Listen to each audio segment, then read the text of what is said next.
If you're a parent of a neurodiverse child or you suspect they might have some form of learning difference, then please get them that diagnosis as early as possible. Now, as a neurodiverse PhD student, I just want to share with you my own diagnosis story and what the process looks like, and equally give a bit of an explanation on why it's so important to get that diagnosis done as early as possible and to start that process rolling from a school governor perspective. Now, to start off with, I got diagnosed with dyspraxia at 17 years old, and that's a learning difference that affects fine motor skills and hand-eye coordination.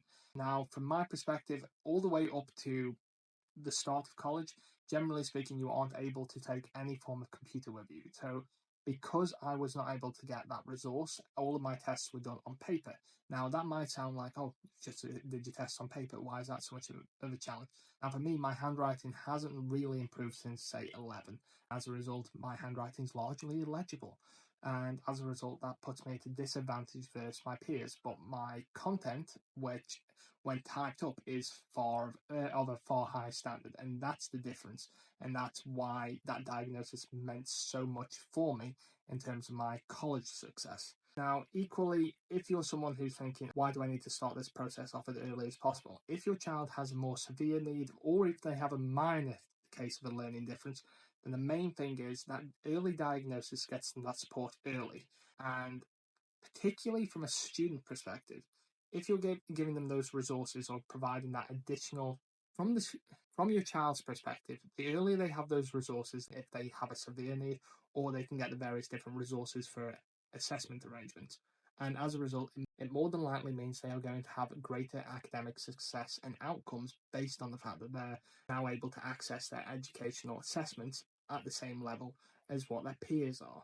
And that doesn't necessarily put the peers at any form of disadvantage, it's just bringing them up to that same equitable point.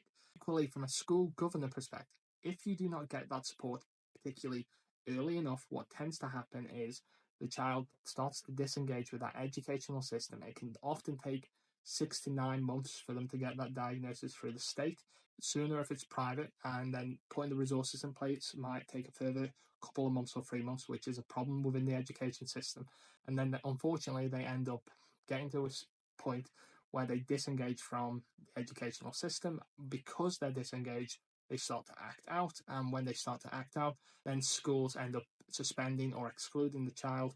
Then once the school decides to suspend or exclude the child, it puts them on a trajectory that negatively impacts them overall and puts them at a disadvantage in later academic and puts them at a disadvantage in their later academic career, potentially stopping them going on to college and university. And governors and the academic boards are unfortunately not in a position where they can put any form of additional safeguards in for your child.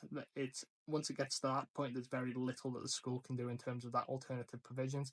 It's more making sure that it's legally practical, that the school has followed all the paperwork and processes that they've had to do to get you to that point, and that they followed all the procedures they needed to in terms of the legal framework that they work within.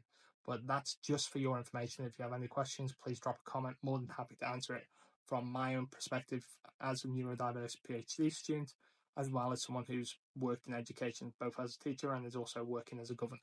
Thank you very much for listening.